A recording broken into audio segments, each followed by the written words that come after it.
నమస్కారం. ఈరోజు తిరుమల పవిత్రతను అపవిత్రం చేసిన 19 నుంచి 24 వరకు పరిపాలించిన జగన్మోహన్ రెడ్డి గారి ప్రభుత్వంలో తిరుమల పుణ్యక్షేత్రం అపవిత్రమైందని, దాదాపు 20 కోట్ల లడ్డూలు కల్తీ జరిగిందని భారతదేశంలో అత్యున్నత న్యాయస్థానమైన సుప్రీంకోర్టు మరియు దేశ దర్యాప్తు సంస్థ అయిన సిబిఐ మరియు మా ముఖ్యమంత్రి గారు కానీ రాష్ట్రంలో ఒక సిట్ ఏర్పాటు చేసి ఈ దేవాలయంలో కల్తీ జరిగిందని, కల్తీ లడ్డులు ఇచ్చారని భారతదేశంలోనే యావత్ ప్రపంచంలో ఉండే హిందూ సోదరులందరూ బాధపడుతూ ఉంటే వారి మనోభావాలను రాష్ట్రంలోనే కాదు యావత్ ప్రపంచంలో ఉండే ప్రజలందరికీ తెలియజేయాలి.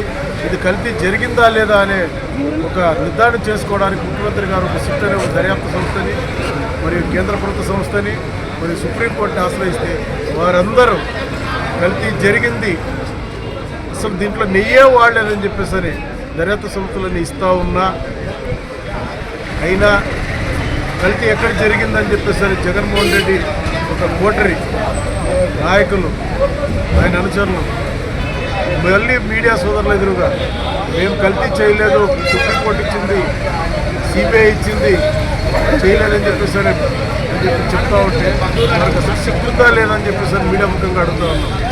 అయ్యా, కల్తీ జరిగిందని భారతదేశంలో ఉన్న అత్యున్నత న్యాయస్థానం చెప్తా ఉంది, సిబిఐ దర్యాప్తు సంస్థ సెంట్రల్ బ్యూరో దర్యాప్తు సంస్థ చెప్తా ఉంది.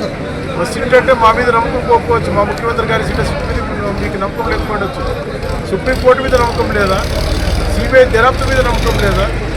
దయచేసి జగన్మోహన్ రెడ్డి గారు మీకు తెలిసి మాట్లాడుతున్నారు, మీ నాయకులు మీకు తెలుసుకొని మాట్లాడుతున్నారు. ప్రజల్లో ఇప్పటికే చాలా అప్రతిష్ట పాలయ్యారు మీరు.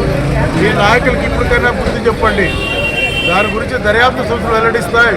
దర్యాప్తు సంస్థలు చెప్పింది విందాం అనే ఒక ఆలోచన మీ నాయకులకు చెప్తే ప్రజల్లో దేవుని మీద ఒక నమ్మకం ఏర్పడుతుంది, మీ మీద ఒక ప్రజలకు ఒక నమ్మకం ఏర్పడుతుందని చెప్పి జగన్మోహన్ రెడ్డి గారికి తెలియజేస్తూ, ప్రజలారా ఇటువంటి నాయకులు మనం ఎన్నుకున్నాం. రేపు రాబోయే కాలంలో ఇటువంటి నాయకులు ఇంకా ఎక్కడ పంపించాలనే ఒక ఆలోచన ప్రజలకు రావాలి.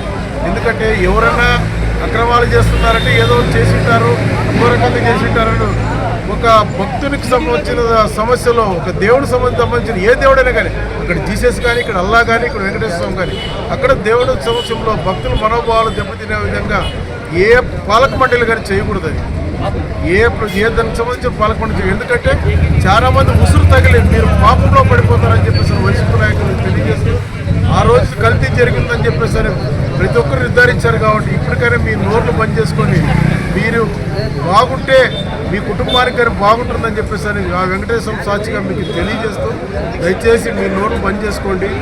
ఇంకా రేపు రాబోయే కాలంలో కానీ ఇంకో కాలంలో కానీ భగవంతుని విషయంలో పొరపాటు చేయొద్దని చెప్పేసి రాష్ట్ర ప్రజలందరూ మీకు వేడుకుంటూ మీ అందరికీ నమస్కారం చేస్తూ తెలియజేస్తాను. Thank you.